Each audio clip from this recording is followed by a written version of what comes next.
Saya melihat itu ada bencana besar, semacam tsunami, itu hampir mirip dengan kejadian 12 Desember 1992. Jadi ada beberapa yang saya sharing tentang bencana alam, termasuk itu yang saya lihat ada tsunami terjadi di daerah inisialnya N. Jadi depannya N, belakangnya S. Oke, langsung aja kita lihat videonya sekarang.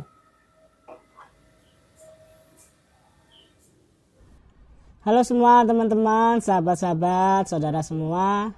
Berjumpa lagi di channel saya, Tigor Otadan Official. Pastinya bersama saya, Tigor Otadan. Salam rahayu, semoga sehat selalu. Apapun itu yang panjenengan inginkan, semoga lekas terlaksana. Mungkin teman-teman yang pengen punya rumah, semoga lekas punya rumah. Mungkin buat teman-teman yang hari ini sakit, semoga lekas sembuh semuanya. Intinya kita harus rajin berdoa, rajin menyelaraskan diri kita kepada alam. Kalau diri kita selaras, alam pun juga selaras dengan kita. Kemarin teman-teman, sahabat-sahabat sudah melihat terawangan saya di part 1, jadi tentang 2025 di part 1. Nah, saya juga menuliskan lagi, sudah saya tulis, tinggal saya nanti berbagi kepada teman-teman semua di video ini. Sebelum melihat video saya, jangan lupa klik tombol subscribe. Matur suwun. Terawangan saya di 2025 part 2.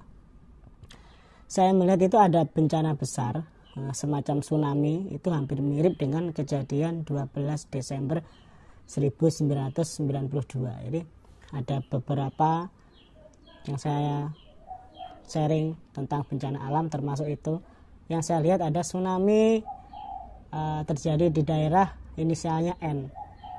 Jadi depannya N, belakangnya S. Terus saya melihat lagi ada beberapa penyakit yang menyerang balita. Jadi ciri-cirinya tubuhnya itu bisa kayak gosong gitu, hampir mirip dengan orang yang sakit ginjal. Ini buat saudara yang punya balita, dijaga kebersihannya, terutama buat teman-teman yang suka menyajikan makanan-makanan instan itu agak dikurangi. Karena apa? Dampaknya ke anak juga kurang bagus. Kalau pengen sehat yang alami-alami saja.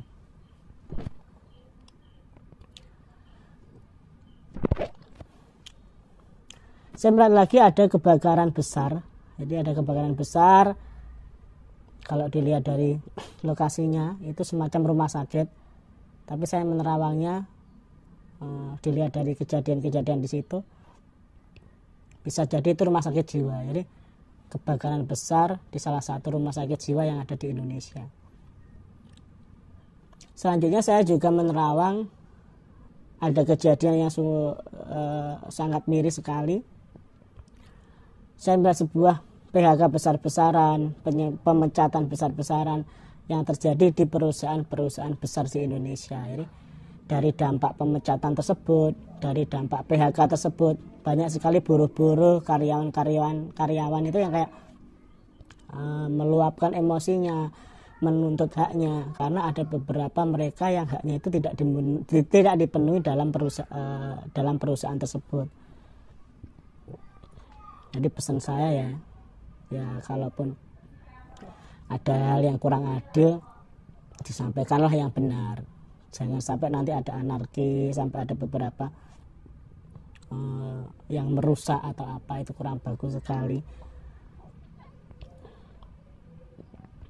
Di 2025 ini saya juga melihat kayak gini, ada pembatasan, di mana pembatasan tersebut yang terjadi pembatasan dari telekomunikasi, di mana internet itu dimatikan, di mana kita mau ngambil uang di ATM itu juga kesulitan. Terus ada lagi listrik mati dalam beberapa hari itu. Sebenarnya ada apa yang terjadi 2025 ini? Apakah ada sesuatu hal yang ditutup sehingga ada beberapa yang harus dibungkam? Ini seakan-akan tidak diizinkan untuk berbicara buat mereka. Ya, saya pribadi juga berdoa semuanya yang buruk-buruk ini tidak terjadi, pergi-pergi jauh gitu. Di Di 2025 ini saya juga melihat wabah itu yang terjadi hampir mirip dengan kasus flu burung. Kalau flu burung itu kan dari burung, dari unggas ke manusia. Tapi yang saya lihat ini tertularnya itu melalui binatang berbulu seperti kucing, anjing. Dan itu kalau menular ke manusia, dampaknya bisa diare terus-terusan sehingga orang ini kayak kekurangan cairan. Jadi buat teman-teman yang memiliki peliharaan kucing atau anjing, jaga kebersihannya, sering membersihkan kandangnya juga. Tuh. 2025 ini kejam, banyak kejahatan merajalela, banyak orang-orang nekat. Kenapa kok nekat? Karena di 2025 ini ekonomi itu mulai seperti banting setir. Awalnya itu enak itu ya, tidak ada masalah, bagus-bagus. Tapi di pertengahan tahun sampai akhir tahun 2025 ekonomi kita itu maut sekali. Ekonomi kita itu melemah. Bahkan banyak itu tadi perusahaan-perusahaan yang gulung tikar. Terus akan ada pembatasan kegiatan manusia di tempat umum. Jadi yang saya lihat itu hampir seperti kita pada zaman COVID-19, di mana tempat umum itu dibatasi, pasar dibatasi, tempat ibadah pun juga dibatasi.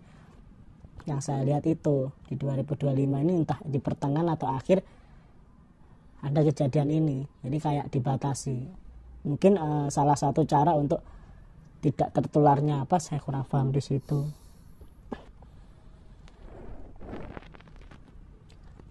Di 2025 ini ada susulan lagi virusnya itu dari air. Jadi terkontaminasinya itu orang bisa tertular itu melalui air, terutama kolam renang, terus pantai-pantai. Jadi memang ada virus yang masuk ke tubuh manusia, tapi tidak mendampakkan kematian yang saya lihat di sini. Cuma di kulit itu kayak kebakar. Itu virusnya itu berkembang di air. Terus di dunia bola banyak yang DM saya, yang ngechat saya, coba Mas Tigor terawang tentang timnas di 2025. Di 2025 ini tahun ular kayu, di mana secara simbol ular memiliki kekuatan, memiliki chemistry, memiliki daya tarik dan sebagainya. Kayu memberikan pertumbuhan. Dengan timnas ini diganti pelatih baru, yang saya lihat sini sistemnya timnas ini lebih bagus. Sistemnya, jadi upayanya lebih bagus. Ibarat orang mau berperang itu senjatanya sudah disiapkan secara betul-betul. Cuma yang saya lihat di dalam pertandingan hokinya agak kurang. Jadi secara prinsip sudah bagus, secara digantinya pelatih ini juga bagus, karena lebih bagus dari yang sebelumnya yang saya lihat seperti itu. Ada cumanya, cuma hokinya di pertandingan terbesar itu kurang beruntung. Adapun pertandingan itu hasilnya itu draw, jadi sama-sama, misalnya 2-2 atau 2-3, selisihnya sedikit sekali. Jadi kebanyakan dalam pertandingan ini itu draw. Jadi secara sistem, secara pelatihan sudah bagus, cuma keberuntungannya timnas di tahun ular kayu ini yang kurang hoki. Terus di 2025 ini saya melihat terbongkarnya salah satu raja judi terbesar di Indonesia yang dilindungi oleh salah satu oknum. Ini oknumnya itu bermasalah sehingga dicek semuanya, ternyata di balik rentetan itu ada beberapa hal, terutama raja judi tersebut. Jadi terungkap di Indonesia. Tuh, terus tadi sudah tentang bencana, tentang apa yang saya lihat termasuk timnas. Terus pandangan tentang artis di 2025 ini akan ada artis yang bersiteru kayak berantem. Ada sebuah perselingkuhan yang dilakukan oleh pasangan tersebut. Nah, itu dari artisnya itu yang saya lihat dia bisa penyanyi, jadi dua-duanya itu penyanyi. Cuma yang saya lihat perselingkuhan itu berada di pihak wanitanya. Tuh. Terus ada lagi, ini yang terakhir di part 2 tentang terawangan saya di 2025 ini agak waspada dua daerah yang saya sebutkan, Semarang sama Bali. Yang saya lihat di sini ada gempa besar yang lumayan besar, bahkan ada dampak-dampaknya juga. Jadi di sini saya berbicara tidak untuk menakuti, tidak untuk memberikan doktrin yang kurang bagus. Justru terawangan saya ini, saya berusaha untuk gimana kita semua ini antisipasi. Jika ada hal yang kurang bagus ini apa? Mungkin buat teman-teman yang daerahnya itu beresiko banjir tersebut, upaya apa yang dilakukan agar banjir tersebut tidak terlakukan, tidak ada gitu. Itu berikut terawangan dari saya di part 2 ini. Cukup sekian, mungkin akan saya lanjutkan di episode saya selanjutnya. Semoga teman-teman semua mengerti ya apa yang saya sampaikan ini. Jangan ditelan mentah-mentah, semua itu di-sharing. Jika ada hal yang baik ya alhamdulillah, jika ada hal yang kurang bagus atau ada hal yang pandangan kurang berkenan, segera kita antisipasi untuk mencari solusinya seperti apa. Saya Tigor Otadan, mohon undur diri. Ketemu lagi di episode selanjutnya. Salam rahayu, sampai jumpa, sehat selalu, amin.